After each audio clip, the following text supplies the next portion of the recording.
Pertanyaan eksistensial. Pernahkah Anda merasa musuh terbesar Anda bukanlah dunia, melainkan tubuh Anda sendiri? Bayangkan setiap detik, saraf Anda meledak tanpa kendali, membuat Anda berteriak di tempat sunyi. Inilah hidup John Davidson dalam film dengan latar belakang kota Gales di Scotland.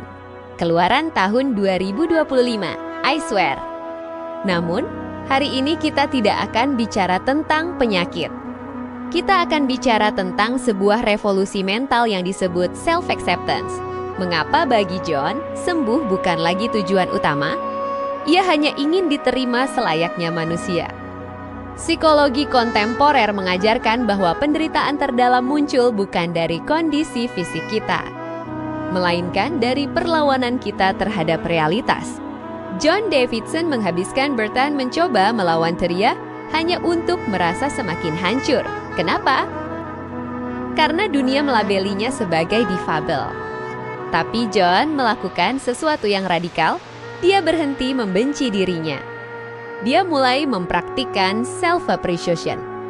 Dia mulai menghargai ketangguhan mentalnya sendiri untuk bertahan di dunia yang seringkali tidak ramah. Secara neurologis, teret dipicu oleh badai impuls listrik di otak. Namun, secara psikologis, badai itu diperparah oleh rasa malu. John membuktikan bahwa sens adalah obat penenang yang paling ampuh.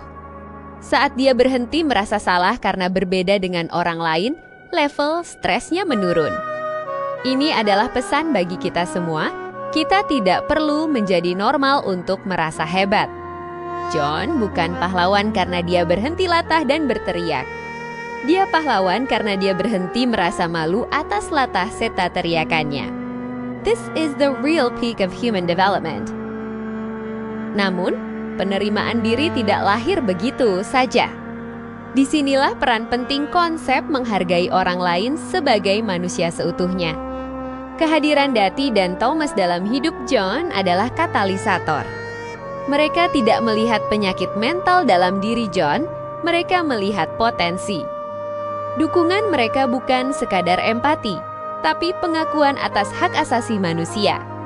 Mereka mengajarkan kita bahwa saat kita memberikan perlindungan hukum dan ruang bagi mereka yang berbeda, kita sebenarnya sedang memanusiakan diri kita sendiri.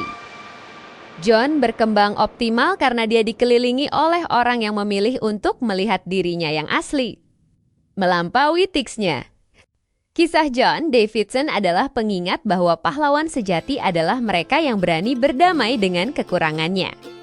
Zero to Hero John mengajarkan bahwa harga diri kita tidak ditentukan oleh seberapa normal fungsi tubuh kita, tapi oleh seberapa besar kita berani mencintai diri kita sendiri, lengkap dengan seluruh kelebihan dan kekurangannya.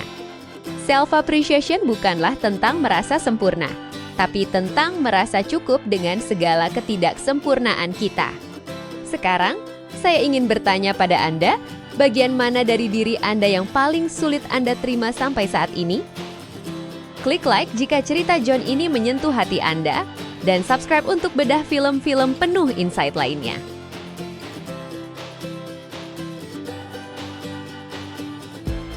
Salah satu momen paling mengharukan dalam sejarah musik modern adalah saat Lewis Capaldi mengalami serangan tics di tengah konser.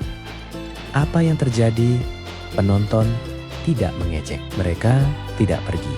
Mereka justru bernyanyi lebih keras untuk membantunya. Inilah bentuk nyata dari appreciate others, menghargai orang lain.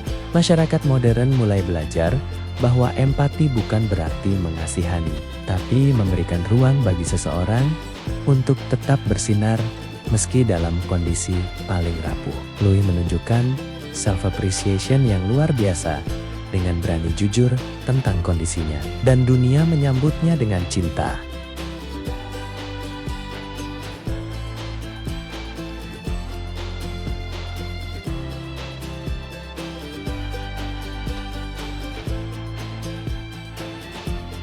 Billie Eilish adalah ikon Gen Z yang membuktikan bahwa Tourette tidak menghalangi seseorang menjadi pemenang Grammy. Dalam wawancaranya, Billie mengakui bahwa tics adalah bagian dari dirinya yang melelahkan. Namun dia telah mencapai tahap Self-acceptance. Psikologi kontemporer menyebut ini sebagai neurodiversity affirming care. Artinya, kita tidak lagi fokus untuk memperbaiki otak yang berbeda, tapi menciptakan lingkungan yang inklusif. Billy menginspirasi jutaan anak muda untuk tidak merasa cacat, melainkan berbeda secara neurologis. Ini adalah lompatan besar dari era John Davidson ke era sekarang.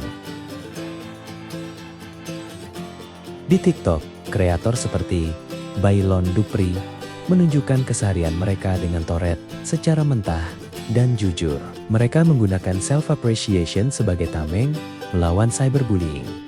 Namun, tantangannya tetap ada. Stigma dan kesalahpahaman. Disinilah pentingnya kita untuk terus appreciate others. Setiap kali kita menonton, memberi like, dan menyebarkan edukasi tentang Tourette, kita sedang membantu membangun perlindungan sosial yang dulu diperjuangkan John Davidson. Kita sedang memastikan bahwa hak asasi untuk berkembang optimal berlaku bagi siapa saja, tanpa terkecuali. 3 cerita berbeda ini telah mengajarkan kita satu hal. Penyakit mungkin ada di saraf, tapi penderitaan ada di stigma. John Davidson membuka pintu, dan bintang-bintang hari ini meneruskan cahayanya. Self-acceptance adalah kunci kedamaian pribadi, sementara appreciate others adalah kunci kedamaian sosial. Mari kita berhenti menuntut orang lain untuk menjadi normal, dan mulailah menghargai keberanian mereka untuk menjadi diri sendiri. Dukungan Anda sangat berarti agar kami bisa terus menyuarakan isu kesehatan mental dan hak asasi manusia melalui bedah film seperti ini. Klik subscribe dan nyalakan loncengnya. Sampai jumpa di serial berikutnya.